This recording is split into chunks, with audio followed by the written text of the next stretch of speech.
question que je me pose, moi, en tant que demi-complotiste. Hein, moi, je ne suis pas reconnu par la Fédération française des complotistes résistants. Donc, moi, en tant que demi-complotiste, je me suis posé cette question, d'ailleurs, dès le lendemain de l'invasion de la Russie, enfin, pardon, de l'attaque russe, plutôt.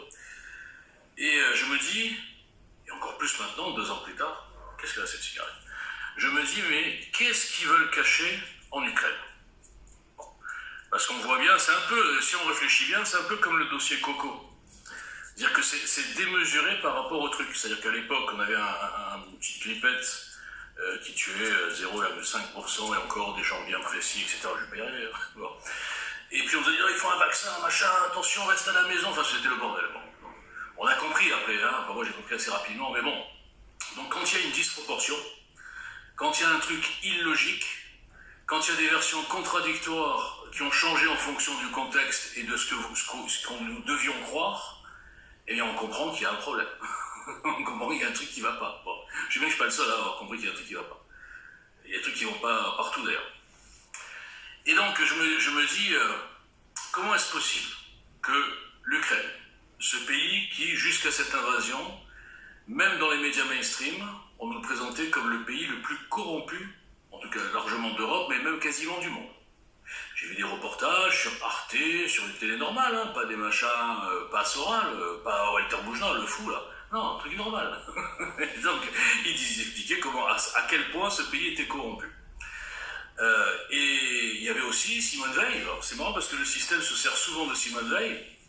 Elle est digne de foi, Simone Veil. Elle est dans la bien-pensance. Enfin, elle était là, dans la bien-pensance. Eh bien, là, c'est marrant parce que Simone Veil c'est pas caché, il y a des traces. Hein. On a découvert, grâce au Père des Bois, qu'il y avait en Ukraine des fosses communes considérables et qui n'avaient jamais été découvertes jusque-là. On a parlé d'1,5 million de Juifs donc qui auraient été enterrés dans des fosses communes en Ukraine et ce chiffre est loin d'être arrêté. Oui, les historiens estiment entre 1 500 000 et 1 800 000 Juifs fusillés et jetés, je dirais, dans des fossés derrière les églises, sous la place du marché, dans une petite forêt, n'importe où, je dirais partout. Hors de ces fosses communes, il y a eu en Ukraine, avant même que les Allemands n'interviennent, la population locale qui a assassiné des quantités de Juifs. C'est peut-être ce qui explique le mur de silence d'ailleurs. Parce que la population elle-même a eu beaucoup de mal à parler de ça, elle était impliquée. Oh, elle a été très impliquée, très impliquée. Il y a eu vraiment un moment où les Allemands n'étaient pas encore tellement sensibilisés sur cette question. Ce sont très souvent les Ukrainiens qui ont... Bien avant les nazis, l'Ukraine était un pays super antisémite, qui a commis des pogroms infâmes, et ensuite qui a été en grande partie collaborationniste avec les nazis. Bon, on parle bien de l'Ukraine. Hein, vous savez, cette grande démocratie qu'il faut défendre contre les nazis russes, pareil. Donc, je me dis, qu'est-ce qui s'est passé pour que du jour au lendemain, on nous dise que c'était une super démocratie, que les méchants, c'est les Russes, qu'on nous dise que ils se battent contre les nazis russes, alors qu'il y a encore des traces aujourd'hui. Les nazis, s'il y en a, ils sont plutôt en Ukraine. Hein. Ils font une espèce de fête nationale à un super nazi, Bandera, il s'appelle. Tant mieux pour lui. Mais donc, le private joke. Et donc... qu'est-ce qui s'est passé? Alors, quels intérêts sont à cacher ou à préserver? Quelles embrouilles sont à cacher plutôt et quels intérêts sont à préserver pour que du jour au lendemain, tout se soit retourné et qu'on nous fasse croire que Poutine c'est Hitler, qu'il a écrit un Mein Kampf russe il y a quelques années dans lequel il expliquait, alors lui il ne veut pas tuer les Juifs, mais ouais, qu'il allait conquérir l'Europe. Voilà, puisque c'est Hitler, il a bien écrit son plan quelque part. Je veux dire, à l'époque Hitler on a vu. Il commence par un pays, après je veux ci, après je veux ça, il fait du chantage, machin, tout le monde se couche à Munich en 38, on dit ouais bon c'est bon il va s'arrêter là, après il continue, bon bah là on est obligé, et puis on a vu qu'il avait son plan, c'était évident. Mais dans quel film on veut nous faire croire que la Russie, genre attention si l'Ukraine tombe, l'Europe tombe, le monde tombe, toi, la France, les Russes vont envahir Paris, la France, l'Allemagne, tout le monde. Enfin franchement, j'écoute plutôt... le psychopathe que nous avons à l'Élysée, qui a été placé par d'autres psychopathes d'un niveau plus élevé, il parle comme un va-t-en-guerre. Le mec, il se croit, il faudrait lui expliquer que l'époque a changé, que malheureusement, les gens n'ont plus le patriotisme, le courage qu'avaient nos anciens, même nos ancêtres. C'est fini. fini aujourd'hui. Il n'y a pas un seul pays européen qui arrivera à mobiliser une armée vraiment motivée, qui pourra supporter au niveau des opinions publiques des milliers de morts, comme il y avait des fois, il y avait 1000 morts par jour minimum. Il y a un militaire qui meurt, il passe aux 20 heures. Il faudrait lui expliquer à ce malade mental, et je vois que personne ne le fait, je vois que le chef d'état-major est encore plus fou que lui, je vois que les militaires, ils sont tous devenus dingos, ils veulent nous envoyer dans une guerre sans aucune raison. Aucune raison. Ils nous mettent en danger en faisant des déclarations, genre attention, on va envoyer des soldats, mais ils savent à qui ils parlent. Parce qu'on ne peut pas dire d'un côté que Poutine est fou, hein, c'est ce qu'ils nous disent depuis le début, il est fou, machin, et d'un côté, s'il était vraiment fou, vous pensez vraiment que Macron il se permettrait de dire des choses qu'il a dites? Mais si c'était un vrai fou, il aurait déjà balancé une bombe, il aurait déjà un petit missile ici, à Charenton-le-Pont, juste pour mettre l'ambiance. Donc, vu que c'est incohérent tout ça, vu que l'Ukraine, ça n'a rien à voir avec un pays qui envahit un autre pays, ça a à voir avec un historique très compliqué, avec un pays qui faisait partie de l'URSS à l'époque, avec un pays dont une partie est russophile, russophone, russo tout ce que vous voulez, et cette partie-là a été bombardée depuis 2014, pendant 6 ans, 8 ans même, jusqu'en 2022, par le gouvernement central. On a des déclarations officielles du gouvernement central, soi-disant les grands démocrates, où le type parlait des Ukrainiens russes comme des sous-citoyens. On va leur faire ci, on va leur faire ça, ils n'ont pas le droit de faire ça. Et on a laissé faire ça. Quelque part, c'était un peu le début, si on doit schématiser, si on a trouvé du nazisme quelque part, je suis désolé, bon j'ai un peu exagéré, hein, je suis marseillais. Ce qu'ils commençaient à faire comme type de loi bizarre, pas pour eux et pas pour eux, c'était un peu comme les lois anti-juifs en Allemagne. Ceci dit, personne n'a bougé. Hein. Tout le monde oublie que les juifs dominent le monde, mais entre 33 et 40, personne n'a bougé. Je rappelle que dans un pays qui depuis déjà, c'était quand les Jeux Olympiques 38, j'ai un trou, 36 ou 30, bon bref, qui depuis des années déjà, tout le monde savait qu'il y avait des lois infâmes contre les juifs, etc. Il y a eu les Jeux Olympiques tranquilles. Hein? Pour un monde qui est dominé par les juifs, moi je suis un peu étonné quand même. Hein. Personne ne se pose ce genre de questions, c'est extraordinaire. Bon, donc qu'est-ce qui s'est passé pour que d'un coup on nous fasse passer l'Ukraine, c'est extraordinaire, et la Russie, c'est des grands méchants qui veulent envahir tout le monde. Vu que c'est archi faux. Et je vois que tous les médias mainstream couvrent. Hein. On est arrivé à diaboliser Poutine. Attention, moi je suis pas un poutinolâtre. Hein. Moi je dis depuis le début, le problème, ce que je vois dans la dissidence, justement, je vais en parler un petit peu, c'est que par réaction face au système et à quelques aberrations, dont je viens de parler moi aussi, sans être un complotiste, eh bien tous ces gens se jettent dans les bras des BRICS. Les bras des BRICS, ça sonne bien. Donc aujourd'hui, ces gens-là nous sont en train de nous faire comprendre que finalement, Macron, l'Occident, les États-Unis, même s'il y a plein de choses qui sont très très très tordues, même si c'est une fausse démocratie, même si vraiment on nous prend pour des cons, je crois que j'en ai assez parlé au niveau politique, mais malgré tout, ils veulent nous mettre quoi en face? Le régime russe? Je veux pas du régime russe. Même si Poutine, j'ai rien contre lui, j'ai pas du tout envie du régime russe. J'ai pas du tout envie du régime des mollahs. Hein, mais oublions que je suis juif, peu importe, même si je ne suis pas juif. J'ai pas du tout envie du régime des Chinois. Non, monsieur, dame, j'ai pas du tout envie du régime de l'Afrique du Sud, qui laisse massacrer les Blancs dans le cadre d'une espèce de vengeance. Bon, je comprends qu'ils aient un peu les boules, hein, ça a duré longtemps l'apartheid. Le vrai, hein, pas celui qu'on vous dit en Israël. Donc moi, je veux pas l'Afrique du Sud, je veux pas l'Algérie. L'Algérie, ils vont rentrer, je crois, où ils sont en train de rentrer. Je veux pas, moi, des BRICS. Donc, tous ces dissidents qui vous font miroiter les BRICS, on va sortir du truc américain, et pour rentrer où, bande d'abrutis, sous la domination des Chinois ou des Russes? Vous êtes devenus dingos, regardez l'histoire. Bon, pas m'énerver après tout ça sert à rien, parce que je parle de tout ça.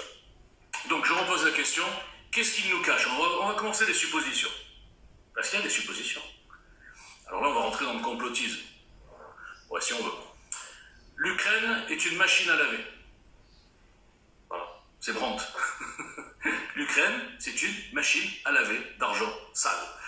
La corruption au niveau financier de Biden et son fils, tout vient d'Ukraine. Ça vient pas de Chine, ça vient pas du Venezuela. Non, tout est centralisé en Ukraine. L'Ukraine, apparemment, alors là je rentre, je ne maîtrise pas, hein, j'ai entendu, l'Ukraine, trafic d'organes, trafic d'êtres humains. Bon, il y a plein de choses comme ça. Et peut-être même des laboratoires. Parce que, je vais vous dire, peut-être je dis des conneries, hein, mais s'il n'y a pas ces choses-là, pourquoi ils veulent nous mettre en guerre mondiale? Un truc incroyable pour un bout de terre à donner. Rendez-leur leur bout de terre, le Donbass, et arrêtez les frais. C'est un peu comme je dirais pour le conflit d'Israël. Au lieu de vouloir exterminer les Juifs depuis 75 ans et vous n'y arriverez jamais, et on va continuer à vous donner une tannée, accepter le partage entre le peuple historique et le peuple autochtone.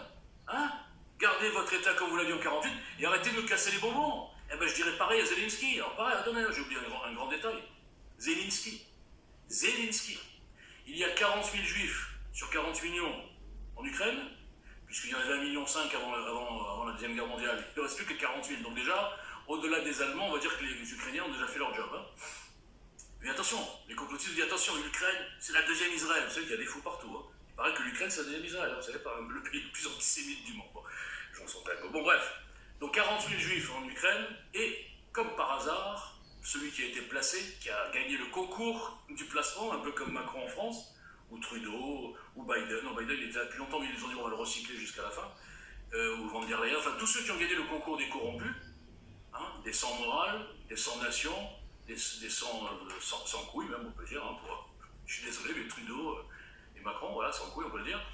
Eh bien, c'est Zelensky, un juif placé ici, dans le cadre de la fameuse opération, mais un juif en première ligne partout, et tu seras peinard, les gens ils diront c'est les juifs, c'est le sionisme, c'est Israël. Et ils verront pas du tout ce qui se passe derrière. La méthode, elle est extraordinaire.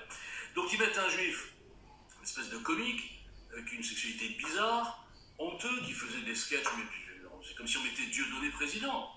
Il y en a qui seraient contents en plus. Non mais un clown quoi. Le mec qui se la joue, il a jamais mis une chemise ni une cravate de sa vie, il se balade toujours en genre en armée militaire, genre va sur le terrain et machin. Corrompu, incroyable, des preuves, des maisons qu'il a achetées en Espagne, etc.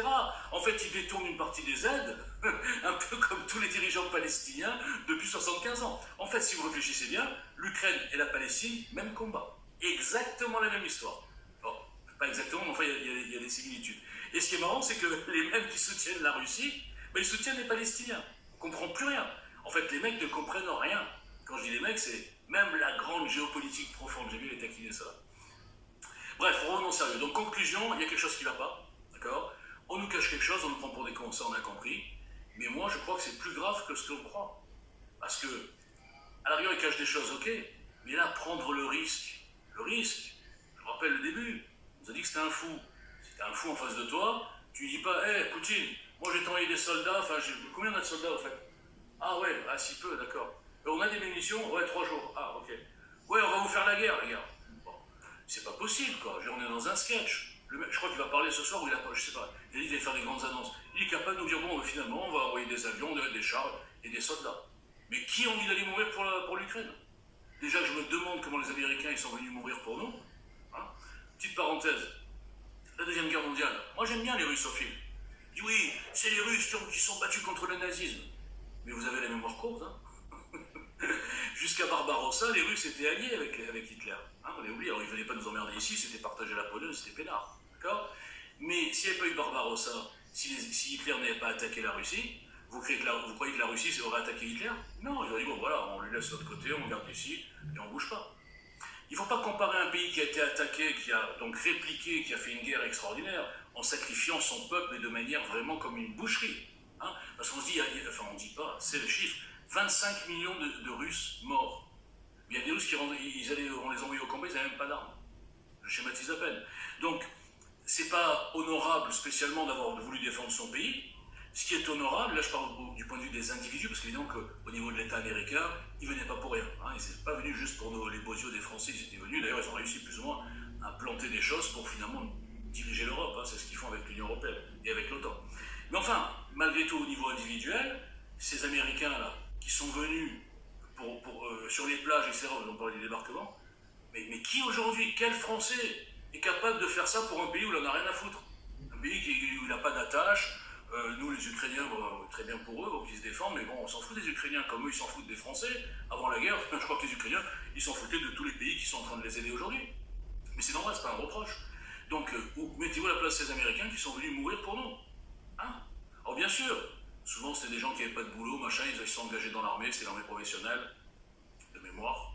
Oui, il n'y a pas eu de conscription, oui, c'était l'armée professionnelle. Enfin, en tout cas, les gens, ils s'engageaient, c'était pas la mobilisation générale, évidemment.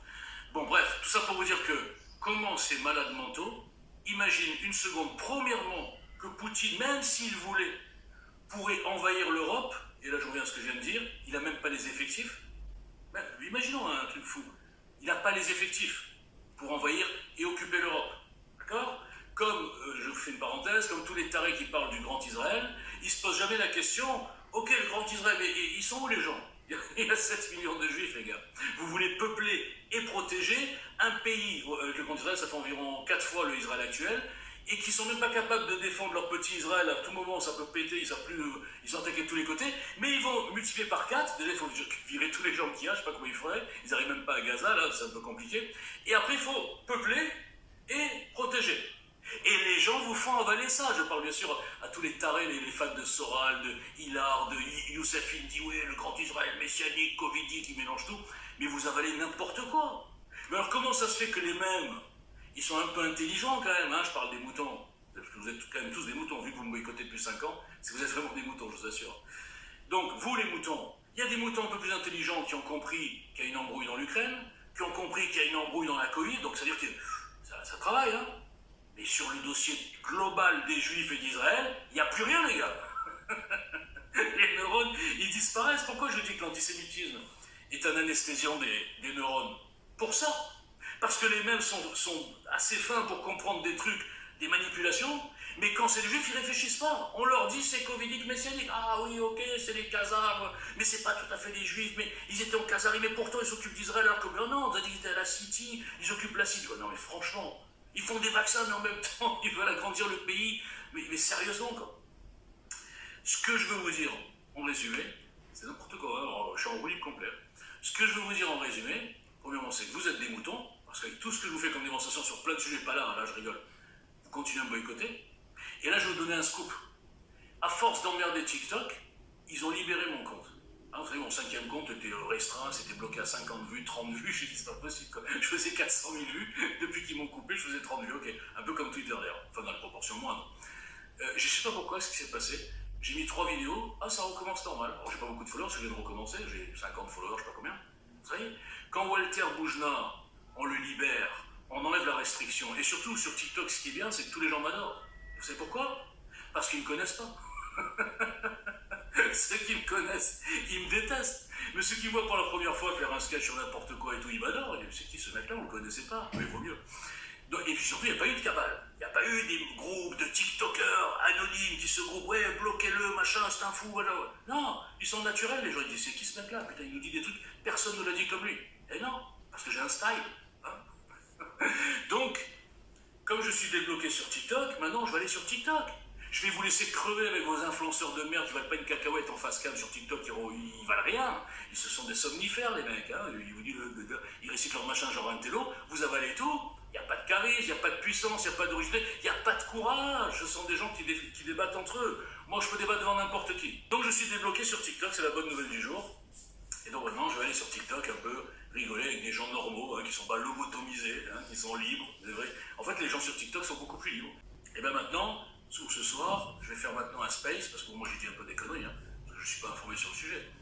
Et je vais demander dans un space, s'il y a des gens qui veulent venir, qu'est-ce qu'on nous cache en Ukraine? Peut-être qu'il y a des gens qui sont plus informés que moi qui vont me donner d'autres hypothèses. Moi j'ai des hypothèses, mais je suis sûr de rien, personne n'est sûr de rien. Voilà, merci les amis, vous êtes 10. J'ai battu mon record, les gars. Allez, merci. Et retweetez pour une fois, je ne demande jamais. Vous savez quoi, en 6 ans, j'ai jamais demandé de retweeter ou de liker. Faites-moi plaisir, les 10, là, je vous vois, là, je ne sais pas qui vous êtes, mais je vous vois. Retweetez, likez, donnez de la lumière aux vrais dissidents, libres, résistants, et en plus qui fait des sketchs. En plus, ça c'est bonus.